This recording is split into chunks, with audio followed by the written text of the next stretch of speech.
So, welcome to Jumbo IS and welcome to our lecture series called Daily News in Shorts. In this lecture series, we cover a particular day's current affairs in a very short span of time within 30 minutes. The idea is very simple. Current affairs coverage is very important on a daily basis. But we also know that you can't spend your entire day just reading the newspaper. You need time for other parts of your UPSC syllabus. Therefore, for your facility, we have launched this lecture series in which we'll cover the entire day's current affairs within 30 minutes. Not just spending these current affairs or just spending these 30 minutes would be job half done, because just after watching this lecture, you need to revise it as well. Why, you ask? Well, revision helps in consolidation of these current affairs in your memory. Otherwise, you'll quickly forget them. Now, you can revise these current affairs from the notes provided by us, and these notes shall be shared on our Telegram platform. The link to our Telegram platform is provided in the comment section below this video.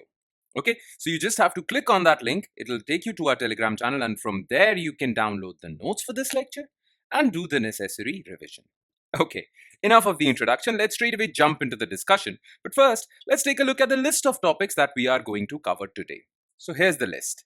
Number 1, privacy concerns with APAAR ID. Now, APAAR ID is basically Uniform Student ID. Like all citizens of India have Aadhaar ID, similarly all students will have APAAR ID. Okay, a unique identification for students. So there are some data privacy concerns that are basically expressed by students and activists, educationists. So we'll talk about this issue. Then March 19th, okay, not 20th, March 19th marks the anniversary of PEPSU Muzhara movement. It was a farmers' movement that started during the British time, but it continued even after independence. And this movement was in the state of Punjab. So March 19th marks its anniversary. So what is this PEPSU Muzhara movement?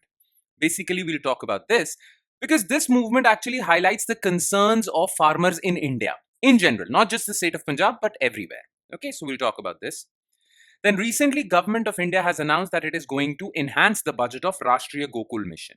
So what is Rashtriya Gokul mission? What is its significance and why is it important? And why this is good news that the government has enhanced its budget. We'll talk about this. Then we'll talk about Samarth Incubation Initiative, which has been launched to promote startups in these new fields like AI, Internet of Things, Big Data, 5G. Okay, so what is this Samarth Incubation Initiative to promote startups in these scientific fields? We'll talk about this. And in the end, we'll talk about sonic weapons, because recently sonic weapons were used by Serbia on its own people because they were protesting against the president. Okay, so what are these sonic weapons? This is an important information that you need to have with respect to preparation for science and technology, right? So we'll talk about sonic weapons. Okay, so these are the 5 topics that we'll zero in our attention on. Let's start discussing them one by one, starting with topic number 1, which is privacy concerns with APAAR ID. Okay, so activists and parents are worried about the rapid push by schools to generate APAAR ID. Now, APAAR program was launched under National Education Policy of 2020. Okay, and what is APAAR? So, Automated Permanent Academic Account Registry. So, under this, what would happen is that every student, whether he is in school, he or she, or in higher education institutions, colleges, university, they will have a unique student ID like Aadhaar, and this student ID will be linked with their Aadhaar. Now, all their academic documents, their 10th certificate, 12th certificate, college certificate, degree certificate, credits, everything would be linked with this APAAR ID and stored online on DigiLocker. Now, this would be really beneficial. Why? Because what if the student has to apply to some other college or university, or the student has to reapply to his own college, or the student left his college because of some family work and came back after 2 years. So the college should know basically that this person has completed his education till what level, right? So all these documents need to be stored at one place because this would really allow seamless movement of student documents and student applications in different areas. If the student of a college or a university wants to apply for a job in a particular company, well, those companies also demand these documents. So all these documents can be accessed through this one student ID, and all documents would be linked to this student ID on DigiLocker. Okay, so this is the advantage of this Automated Permanent Academic Account Registry. And this was part of national education policy's record keeping reforms. Now, the thing is that under national education policy, the government made this scheme as voluntary. Okay, so if a student wants, he can register with a APAAR program and have a student ID. If the student does not want this APAAR ID and does not want all his documents in one central place, well, he can opt out of it. Okay. Similarly, school-going kids can also have an APAAR ID, but in that case, because school-going kids are minor, they are less than 18 years of age.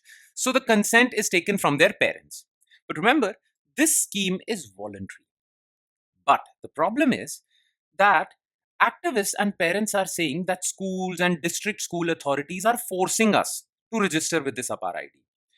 In principle, this scheme is voluntary, but schools and district education authorities are making it look like a mandatory requirement, right? Now, these activists and parents are citing data privacy concerns. All data, all academic records, as far as a student is concerned, would be stored on a centralized database. Now, data privacy is an issue because all this data would be online. So they are worried about data privacy issues. They are also worried about the problem of consent, the problem of voluntary option. Okay, but first, before talking about the advantages and disadvantages of the scheme, let's talk about APAAR scheme. Okay, so about APAAR. So every student, not every, the ones who opt for this scheme will be given a 12-digit unique student ID. And this thing is part of national education policy because under National Education Policy 2020, government sought to achieve this objective. One nation, one student ID. Okay. Now, under this APAAR ID, all student records would be stored on DigiLocker. Clear? Now, this entire initiative is part of, like I mentioned before, National Education Policy 2020, also National Credit and Qualifications Framework. Okay. You see, what is National Credit and Qualifications Framework? It's very important to understand if you don't know about it already. Okay. Let's suppose you're in a 4-year graduation degree. Okay, 4-year degree. Now, to complete this 4-year degree, you have to get 8 credits. Okay, you will get this credit. You will get 1 credit as soon as you complete all the lectures and give 1 examination. Then you'll get 1 credit. Then you complete second semester, and all the important subjects in that second semester have also been completed by you, and you have given the exam and you have passed the exam. Then you'll get second credit. Okay. If you do extracurricular activities within your college or university, you'll get some extra credits for that. But the government has said that for a 4-year degree, if you want this 4-year degree, you have to get these 8 credits. Okay. Now, if you complete these 8 credits within 3 years, you'll get this degree within 3 years. If you're not able to complete this degree in 4 years, then you can complete these 8 credits in 5 years. So basically, it is a credit framework. Okay, and there are credits for different activities that a person does in schools and colleges. Now, what if a person has completed 4 credits from one college and he wants to shift to another college, right? Now, that another college, let's call this college A, and another college that this student wants to apply is B.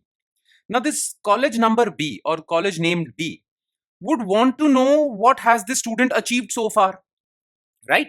Otherwise, this college would say that you have to start from first year. But if this person says that I have already completed 2 years, I have 4 credits, and you can see those 4 credits, right? Then B will admit the student from third year. Okay. Yes. So this credit framework is important from that regard. What if this student had to leave college because of some family emergency and he's coming back after 4 years? So this college A will have record of the student that this person has completed 4 credits. So let's admit him back from third year, right? So these credits are important from that perspective, right? Now, if all these credits are stored at one place online, then it would be very easy for these colleges to verify, right? Yes. So this would allow seamless movement of students from one institution to another. This would allow multiple entry and exit options. Okay. A student can exit and then come back again. So all of this would really become easy under National Credit and Qualifications Framework. And if all of this is taken online with APAAR, then it would become easier. So this is the thing. Okay.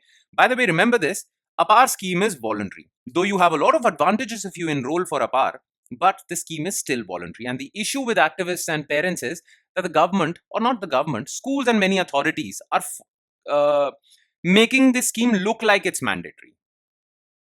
Okay. Now, what are the advantages of this scheme? Simple, seamless student transition, better and transparent record keeping, career support also. Okay, what if the student who's a graduate, wants to apply for masters? So the master's college would want to look at the student's records. He can easily look at, not he, this master's institution can easily look at these records by just logging on to his student ID. Yes, similarly, if this person has to apply for placement in any company or organization, well, they can easily look for this student's records online. So career support would get enhanced. And this would also be very good for the government to track the policy, education policy.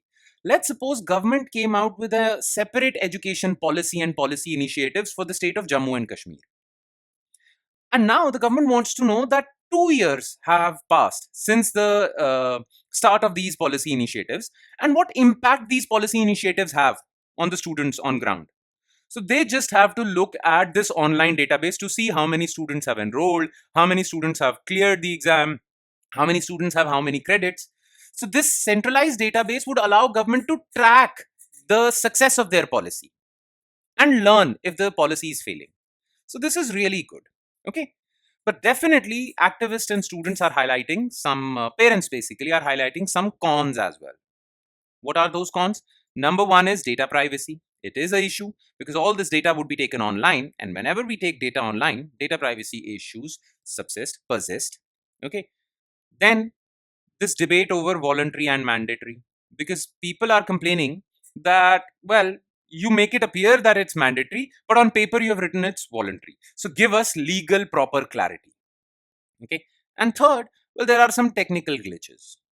Okay. Sometimes it's difficult to link the student ID with Aadhaar. There are some technical glitches which would these glitches would get sorted out in no time. Okay, government is working on it. But this data privacy and voluntary mandatory debate needs to be settled because this is a good initiative. Okay, all right. Now let's move on to second news item, which is PEPSU Muzhara movement. Okay. Now to understand this Muzhara movement, you have to know some background. Okay. The thing is that Punjab was a province during British time. Okay. And it included the part of Punjab which is now in Pakistan. But Punjab was basically divided into, well, British Punjab, which was under the control of British. And there were many princely states in Punjab. Okay. Like the state of Patiala, the largest among them, and state of Jean. There were many princely states. Okay. Now, when India got independence, India had to organize its states, right? India had to organize all these provinces, which is known as state reorganization. Now, what India did was Patiala and all the princely states, okay, which were in India, which were known as East Punjab princely states, okay. So, Patiala and East Punjab princely states were combined into one province, and that province was called PEPSU, Patiala and East Punjab States Union. Okay, this is the background that you need to be aware of. Later, this PEPSU was dissolved and merged into Punjab as we know it today. Okay, but initially, all these princely states were combined into one called PEPSU. All right. Now the thing is, since 1930s, when these princely states were princely states, they were not organized into PEPSU. Okay, there were a particular category of farmers called Muzharas. Now, Muzharas were landless tenant farmers. Okay, landless tenant farmers. They did not own the land on which they did their farming. Now, they were severely exploited by their king, by the landlords. Okay, they were severely exploited. And therefore, in 1930s, they launched a movement, and that was known as the Muzhara movement. Okay, in which they demanded ownership of land, the ownership rights of these land because they were severely exploited. Now, this movement went on. Okay, and after partition, after 1947, when India got independence, this movement stayed. Okay, and the reason was that the landlords on these in this region were still exploiting these landless tenant farmers called Muzaras. So this movement persisted. Okay, this movement persisted, and because it was being organized in PEPSU, so it was renamed as PEPSU Muzara movement. Before 1947, there was no PEPSU. Okay, so it was plainly called Muzara movement. After 1947, it was called PEPSU Muzara movement. Clear? And the movement was all about uh, getting ownership rights of the land on which they do their farming and free from exploitation of these landlords and the princely king. Okay. Now, this movement basically dissolved or fizzled out because in 1952, India started conducting land reforms, and many of these farmers were given ownership rights. Okay, so the objective was met. But still, March 19th every year is celebrated as the anniversary of Pepsi Muzara movement. Now, why March 19th? We'll get to that. First, let's talk about Muzaras. So these were landless tenant farmers in the PEPSU region, that means the princely state of Patiala and many other princely states of East Punjab. Okay, they were fighting for ownership rights and they were fighting against Biswadars. Now, who were Biswadars? You see, the thing is that in princely states, the biggest authority was the king. Now, the king had appointed many landlords on these lands. These landlords were called Biswadars. Okay, and these landlords basically gave this land to Muzharas. The ownership rights were not with Muzaras. Remember this. Okay, ownership rights were not with them, and they were just doing farming, and Biswadars controlled them. Now, Biswadars actually asked them one third of their produce. Whatever they produced, one third of that produce went to Biswadars. Okay, Biswadars kept some for themselves and then gave to the king, and king kept something for itself from this land revenue and gave to the British authorities. That was the system. Now, Muzaras complained after 1947 that the British have gone. Okay, and you are promising us land reforms. So, if land reforms would be done, then these Biswadars would also be, well, they have to pack up and go, right? So, why should we pay this one third and we should be given ownership rights? So, this movement continued even after 1947 because of this reason. In early 1950s, Biswadars tried to assert control. They said that even if the British are gone, we will still assert control over your land. We will still ask for one third. Therefore, there were some violent protests also. Okay, but this movement went on. Clear? It went on till 1953 when the tragic incident of March 19th happened. Okay, Biswadars tried to assert control. Well, these people's Muzara started protesting. So, I mean, the scale of violence was so much that the government had to call army, and the army surrounded the village. These Muzaras were still protesting, fighting basically, and 4 Muzaras died because of this army action, right? On March 19th. After that, land reforms were implemented and these Muzaras' objectives were met. But this March 19 is basically commemorated as Pepsu Muzara movement day. Okay. Now, this entire movement, though it was localized, it was in one part of Punjab, it's still important for India as a whole because it actually talks about the plight of landless farmers who are still being exploited in India. Though the level of exploitation has reduced, but there are still some pockets in India which have these category of farmers. Okay, so that's the issue. All right, let's move on to third news item, which is Rashtriya Gokul mission. So, Union Cabinet has revised the Rashtriya Gokul mission with budget of 3,400 crores. Earlier, it was around 2,400 crores. Now, it has been revised. Additional 1,000 crores have been given. Now, what is important for you to know is what is Rashtriya Gokul mission. Okay, now RJM. Now, the thing is that India is the largest producer of milk in the world. Remember this, largest in the world. Okay, we produce a lot of milk. But the thing is that our milk productivity is very low. Now, what do I mean by that? Our production is the highest, but our productivity is low. What is productivity? Productivity is production per cattle. This is productivity. So the reason why we are the largest producer of milk in the world is because we have, the number of cattle in India is very high. Though each and every cattle produces very little milk, but the number is high, that's why we are largest, but our productivity levels are low. okay, as compared to Western nations. Now, what were the reasons for that? The thing is that to improve productivity during Operation Flood, we tried importing foreign breeds of cows, because foreign breeds were known as, like Jersey cow, they were known to produce more milk. They had higher productivity of milk. Okay, so we started importing foreign breeds, Jersey and all, because foreign breeds, European breeds, had more productivity. But the problem was, when these foreign breeds came to India, they were not accustomed to Indian climate, and that is why they suffered from a lot of diseases. And because they were not immune to these diseases, Indian cattle were immune to these diseases, but these foreign breeds were not. So because they were infected with these diseases, their productivity fell, right? So India came with a way out, okay? And that was crossbreeding.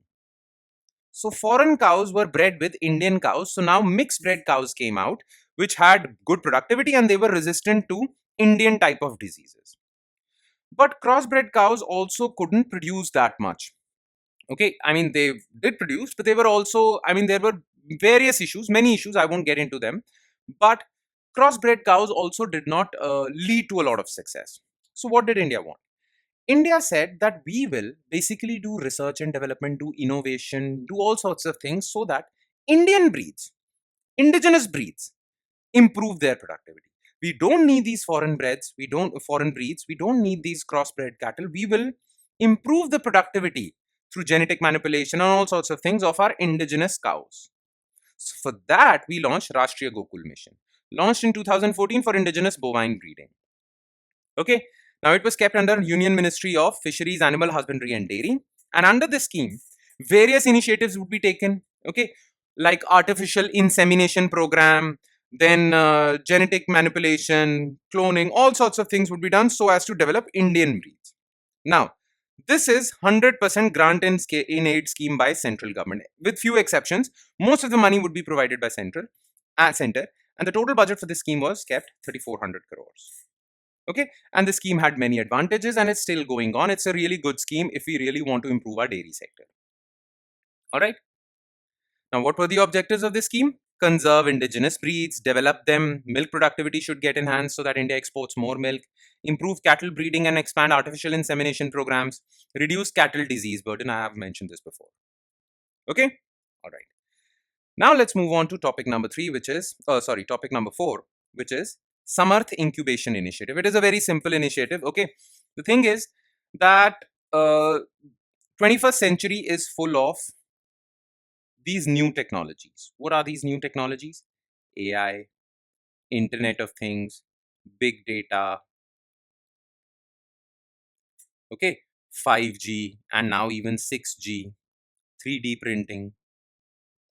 All these new technologies are collectively known as fourth industrial revolution. Okay, or we call it industry 4.0. Now, India wants to be a global leader in this fourth industrial revolution. Okay, for that, India needs to do a lot of research and development because these are new technologies. India has to be quite innovative. So, there should be scope for innovation in these technologies. Plus, these technologies should also generate enough jobs for our youth and basically contribute to our GDP, economic output. And what better way to achieve all these aims, research and development, innovation, economic output, jobs, than by promoting startups in these fields.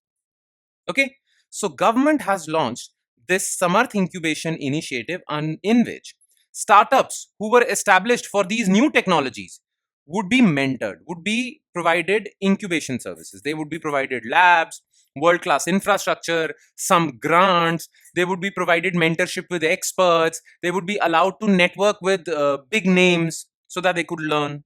So, all of this is known as incubation. And to provide these incubation services where you mentor all these new startups, okay, to provide these incubation services to these startups, government launched this initiative. Simple. Okay. So what you need to remember is that who launched this initiative. So it was launched by Center for Development of Telematics, an autonomous telecom R&D center for Department of Telecommunication. Now, Department of Telecommunication is under Ministry of Electronics and IT. Okay. launches first cohort of incubation program named Samarth with a focus on fostering innovation and promoting technological advancements in India's telecommunications and IT sector. Software Technology Park of India is the official implementation partner or implementing partner of this Samarth initiative. Simple. Okay. Now, what would be, what would the government do under this Samarth initiative? So, multiple programs would be launched for different technologies. Okay. In every program, 18 startups would be enrolled and they would be incubated. Basically, they would be provided this incubation facility. Only those startups are eligible to register for this who are already recognized by DPIIT. What is DPIIT? Department for Promotion of Industry and Internal Trade. Okay, so those startups who are recognized by DPIIT are eligible for this. Now, under this program, if you're enrolled, if you're part of this 18 group, then you will get access to world-class infrastructure, up to 5 lakhs of grant, mentorship, networking facilities, everything. And this program would be implemented in hybrid mode, which means offline, online services would be provided. Okay.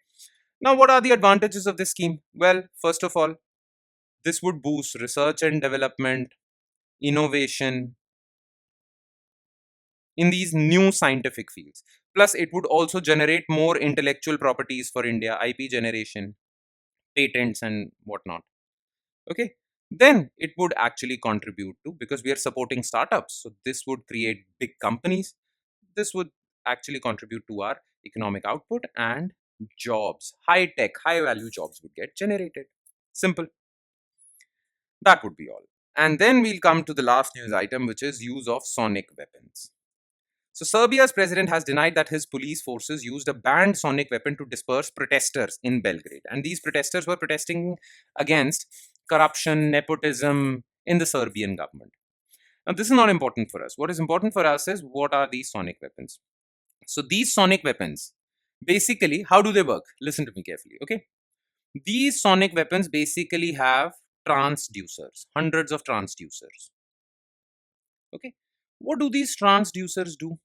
You provide these transducers with energy, and they convert this energy, electrical energy basically, into sound energy, or they produce sound beams. Remember, the word beam is important because beam of sound would be launched. Okay. It won't be generally when you shout or when you speak, sound spreads out in different directions. No, these sound beams would be targeted in one particular direction, so that through these sound beams you can target one person or one area. You don't want this sound to spread around, so that normal civilians are also impacted by it. Okay. So these are directional sound beams generated by transducers, and these transducers convert electrical energy into sound energy. Now, the thing is, these sonic weapons are generally used to basically disperse crowds. Okay. Sometimes they're also used by military. And again, they create, if you are under fire from these sonic weapons, if you come in line of these sound beams, then they create a painful sensation in your ear and create a painful sound, basically. Okay. Which is very loud also, more than 120 decibels. And more than 120 decibel sound is considered sound pollution, noise pollution, basically. So if you come in the line of fire, then it would really create a painful sensation in your ear. It might lead to headache. Prolonged exposure can even lead to high BP and all sorts of health complications. Okay. Now, generally using these sound weapons, sonic weapons on your own people, protesters, is generally frowned upon, not considered right. And that is why Serbia's president had to give justification that he did not use it. Clear? Any which way, that is the political controversy part. We won't get into that. All you need to know is what are sonic weapons. That's all. Okay. More details would be given in your notes. Very easy to understand. All right. And with that, we conclude today's session. Thank you so much for watching, everyone. And please do not forget to revise these lectures, because revision helps in remembering these current affairs. Otherwise, you'll quickly forget them. You want to remember these current affairs till your exam at least. So please revise them. And on that note, I'll be signing off with the promise of seeing you again with another set of news items. Thank you, everyone.